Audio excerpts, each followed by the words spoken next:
Dieu a créé l'univers tout entier à partir du néant. Il a prononcé une parole et tout est venu à l'existence. S'il l'avait désiré, il aurait pu employer les anges pour construire un sanctuaire céleste et éternel. Cependant, cet honneur n'a pas été accordé aux anges, mais à nous, êtres humains. Dieu dit à chacun d'entre nous, j'éprouve la nostalgie, j'ai besoin de toi. Je désire un foyer où je peux me révéler avec abondance de paix et de vérité. C'est un mystère. Dieu désire un foyer bâti avec notre collaboration, où il se sent à son aise, mais qui manifestera sa gloire et sa beauté. Tzion est un autre nom de la maison de Dieu. De Tzion, beauté parfaite, Dieu resplendit, psaume 52.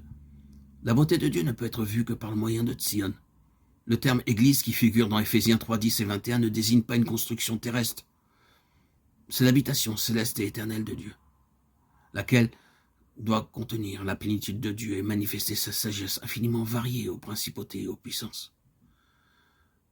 Tous ces différents noms tels que sanctuaire, habitation de Dieu, maison de Dieu, Sion et l'Église se rapportent à la même chose.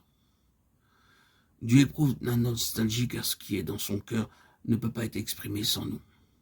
Exactement comme nous aimons retourner au foyer pour partager avec nos bien-aimés toutes nos pensées, tous nos fardeaux qui ne peuvent pas être exprimés à d'autres. Dieu aussi désire partager avec nous son amour et ses pensées. Il désire un foyer où il peut pleinement s'exprimer sans réserve. Il nous accorde le privilège et l'honneur de construire un tel foyer, où il puisse nous témoigner son amour et en même temps manifester sa gloire à travers nous.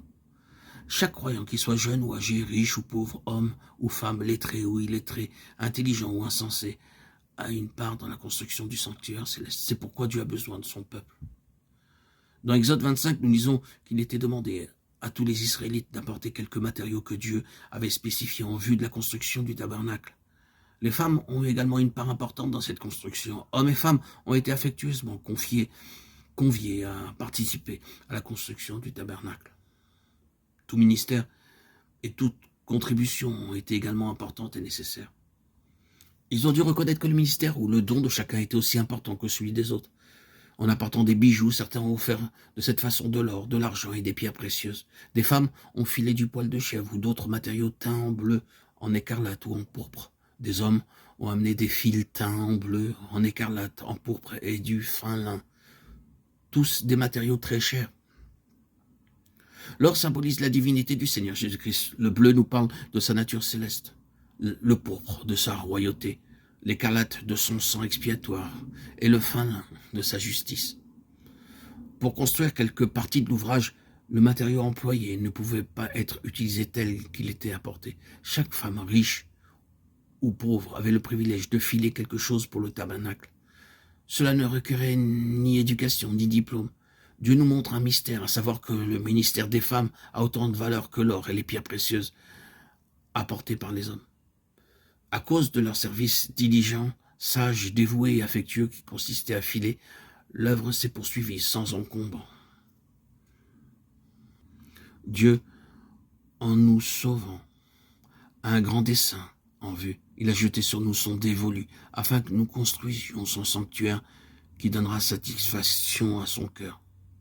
À nous d'accomplir pour lui ce que le ciel ni les anges ne peuvent réaliser.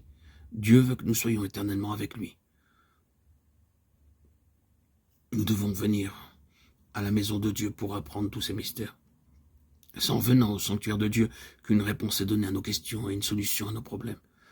Nous devons faire un certain sacrifice et nous rendre à la maison de Dieu pour y prier, pour y partager la communion fraternelle. C'est là que nos fardeaux seront enlevés et que nos œuvres porteront du fruit.